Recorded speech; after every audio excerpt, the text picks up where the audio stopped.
What is a port? So that is the topic of this video. Now a port is not a physical connection, it's a logical connection that is used by programs and services to exchange information. It specifically determines which program or service on a computer or server that is going to be used. Whether that is pulling up a web page, using an FTP service, accessing email, and so on. And ports have a unique number that identifies them. The number ranges from 0-65,535.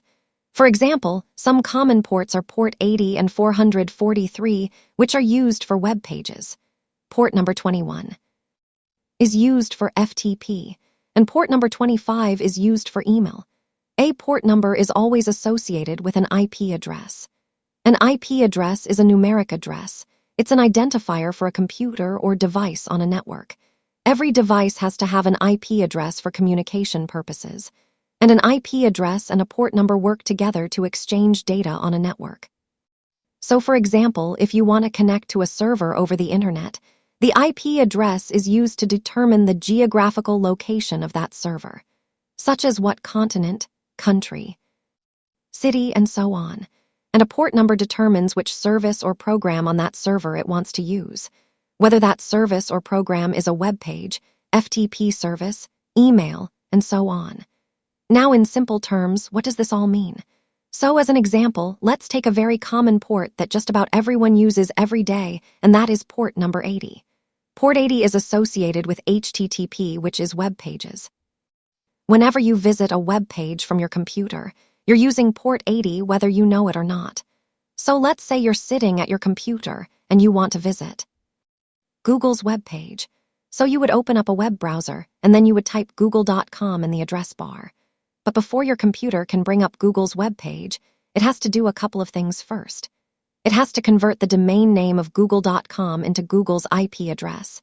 And in addition, since you're using a web browser which is using HTTP, your computer is going to add port 80 to the IP address. So now the IP address is going to be used to locate Google's web server. Then once the server is found, the IP address has done its job. So now it's the port number's turn. And Google's web server will see the incoming request with port number 80 and will forward that request to its built-in web service. So you can finally retrieve Google's web page. Now all of this is happening behind the scenes. You don't see the IP address or the port number that's being used. However, there is a way that you can see it, and that is by using the NetStat utility.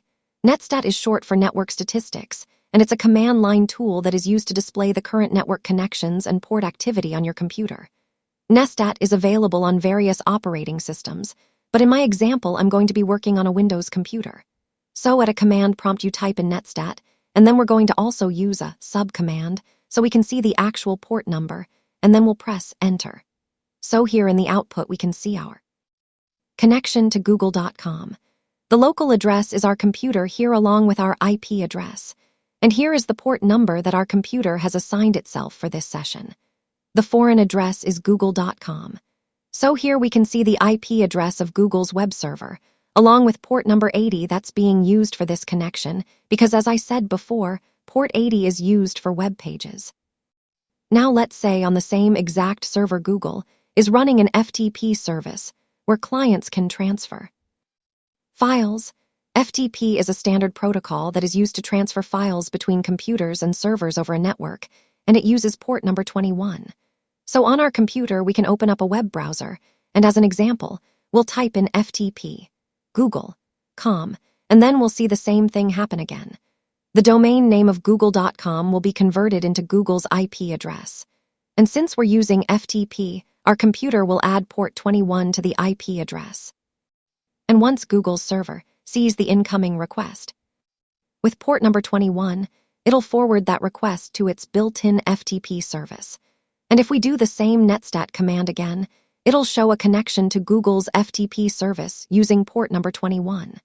So as I stated in the beginning of this video, port numbers range from 0-65,535, and they are assigned by an organization called the Internet Assigned Numbers Authority. And these 65,000 port numbers are broken down into 3 categories. Port numbers from 0-1023 are called system or well-known ports. These are common ports that most people use every day, and I've mentioned a few of these ports already, such as port 80, 443, 25, and 21. Port numbers from 1024 49151 are called user or registered ports. These are ports that can be registered by companies and developers for a particular service, and you can see some of those examples here. And port numbers from 49152, 65535, these are called dynamic or private ports. These are client-side ports that are free to use. These are the port numbers that your computer assigns temporarily to itself during a session, for example, when viewing a web page.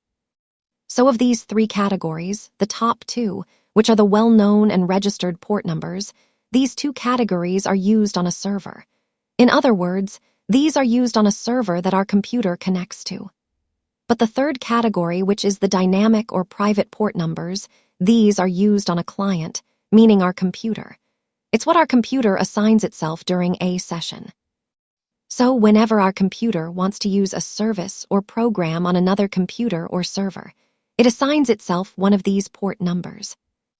Now sometimes on your computer you might see well-known port numbers being used, such as port 21 and port 80.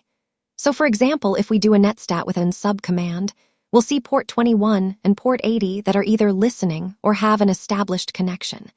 And as I stated before, these port numbers are used on a server and not on clients.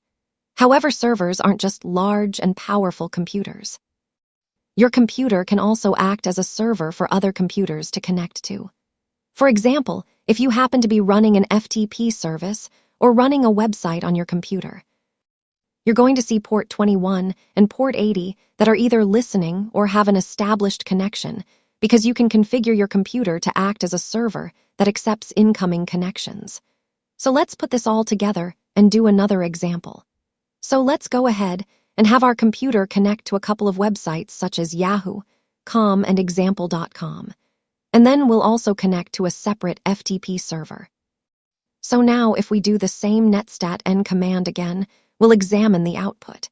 And here we see the local IP address of our computer along with the dynamic or private client-side port numbers that's being used for that particular session.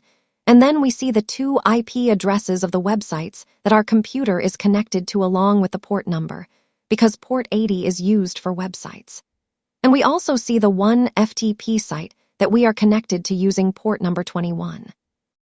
Now just to clear things up, if you use this netstat command a lot of times, you may see port 443 instead of port 80 during a connection to a website.